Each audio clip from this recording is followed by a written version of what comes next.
Borag Thung, fellow Earthlets, and welcome to a segment that I am stealing straight from the Nostalgia Critics playbook, Old versus New. However, given the subject matter that we're going to be covering, and also the fact that this is a limited series, I'm going to call it Monster Clash. No, I do not have a fancy theme or title card for this one because I'm incredibly lazy and swamped with schoolwork. The premise of this series is that we're going to be taking a look at notable horror stories and horror films, and taking two adaptations of the same story, pitting them against one another, and seeing which one is the superior film. This week's subject is Frankenstein. Now, this story by Mary Shelley has been adapted into several different forms, and is only second to Dracula and Sherlock Holmes by sheer number of adaptations. In fact, it was one of the first horror adaptations ever produced here in the US.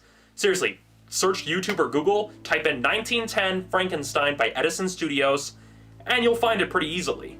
However, that's not one of the adaptations we're going to be talking about today. Instead, we're going to be talking about two more well-known adaptations, well, one more well-known than others because of sheer pop culture impact, but I digress, and pitting them against one another. In this corner, coming straight out of 1931, we have by Universal Frankenstein, directed by James Whale and starring Boris Karloff. And on this corner, straight from 1994, produced by American Zoetrope and directed by Kenneth Branagh, we have Mary Shelley's Frankenstein, starring Robert De Niro as the monster. Now, both these films are notable in their own rights. The films have both been praised and somewhat panned by critics, so which film is the superior film? Let's find out. Round 1. Atmosphere. The atmosphere of a film is basically how it's shot, edited, composed, the overall mise-en-scène and set design, essentially how the world of the movie is created and how it pulls us in. The 1931 film is mostly strengthened by a lot of its emphasis on visuals and how it takes its time in showing you everything, and takes its time to really let you see the world they're trying to create and really try to pull you in. Given that it was made in the 30s, there wasn't a lot of emphasis on sound design, nor was there really emphasis on music because most films back then were treated like a stage play, and as a result, it's paced and written like a stage play, literally being adapted from a stage play, but I digress. In the case of Mary Shelley's Frankenstein, it does a lot of the same stuff. It does try to build its world, but although it has its own twist on a lot of the mad scientist laboratories like imagery, there are certain parts of it that also come across like a BBC soap opera. And in the case of the cinematography, well, it's definitely not the most emphasized point, and there are just certain parts where the cinematography gets a little too manic and adds a lot of these theatrical elements to it, and you don't really get a lot of time to see what it's trying to build. The sets are really well built. It does do very unique things, although some of the stuff comes across as a little too clean. And so, in the case of atmosphere, I'm giving this round to the 1931 version, as it takes more of its time in showing you rather than telling you or layering a bunch of different things and trying to bounce through the story as quickly as it can. So, round 1, the Karloff version. Round 2, story. Which film tells a better story? Now, this film is a very simplified story. Again, it's paced, written, and literally staged like a stage play. It keeps its focus on the doctor, Frankenstein, and the monster, although the focus is more on the events rather than the people themselves. This film, on the other hand, spends a great deal of time building its characters, explaining all their motivations, particularly in the case of Victor Frankenstein. I mean, you see his childhood, you see everything that kind of sets him up to want to become a doctor, and you see everything that sets it up to make him essentially want to cure death. This film is a very character-driven, it establishes a lot of their motivations, spends a great deal of time studying their progress and their arcs throughout the story. Not just in the case of Victor Frankenstein, but also in the case of the monster. You see him go from like the innocent infant that's running for his life to the very vengeful, scary monster that gives you nightmares because he could very well rip your head off your shoulders. The characters are a lot more fleshed out, a lot more developed. You really get a clear feel for their motivations in the 1994 version. As a result, it got me a little more engaged in the story. So, for the case of story, I give this round to Mary Shelley's Frankenstein. Round 3. Faithfulness to source material. This is a common thing whenever anyone makes a movie based on a book, how faithful it is to the source material. And, well, this one is slightly easier, although neither one necessarily gets it exactly right.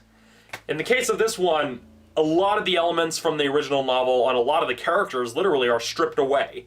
Instead of going over a lifetime of folly, we essentially see a very shortened thing that would essentially happens over the course of about a month or so.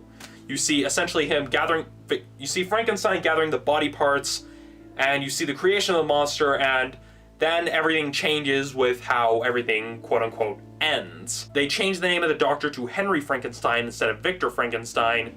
They do keep Elizabeth, but then they introduce a lot of other characters that you wouldn't necessarily have seen in the novel.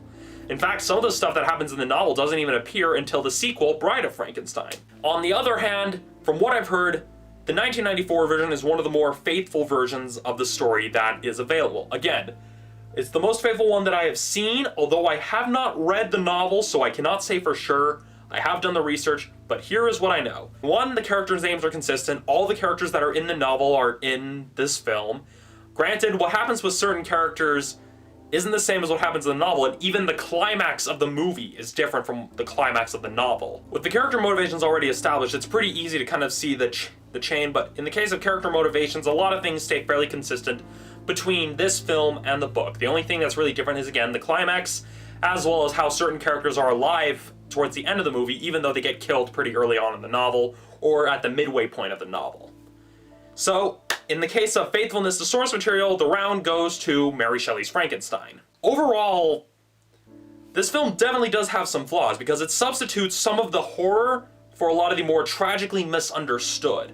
That was a complaint that was even pointed out by Roger Ebert, and how it does have its scary moments, but not nearly as much as certain other adaptations. It kind of tries to make you sympathize with everyone. You sympathize with the monster, you sympathize with Victor, you sympathize with Elizabeth, you sympathize with Clairval, you sympathize with a lot of different people, and again, it's like focusing on more of the tragically misunderstood aspect of the story, and less on the chill you to the core of your bones elements of the story.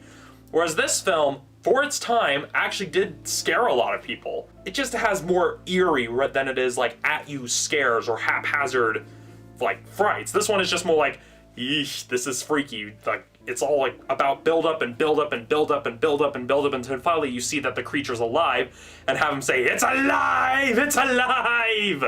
In the case of sheer rounds, Mary Shelley's Frankenstein takes the trophy because it's won both the rounds in story and faithfulness to source material. But this film definitely has a nice leg up on atmosphere, as well as having stood the test of time for all these years. I mean, not many people talk about this film. More people talk about this film whenever they talk about Frankenstein, whenever they think about Frankenstein, whenever they draw Frankenstein in comics. This is the imagery they think of. So, I'm not going to give a real clear thing, even though that's kind of the point, but that's the verdict. By sheer rounds, Mary Shelley's Frankenstein. By personal opinion, the 1931 version of Frankenstein. So that's it for this first part of Monster Clash 2012. I'm planning on making this annual. We'll see how that plays out. The next battle takes us to the heart of Transylvania as we take a look at two notable adaptations of Dracula. See ya then.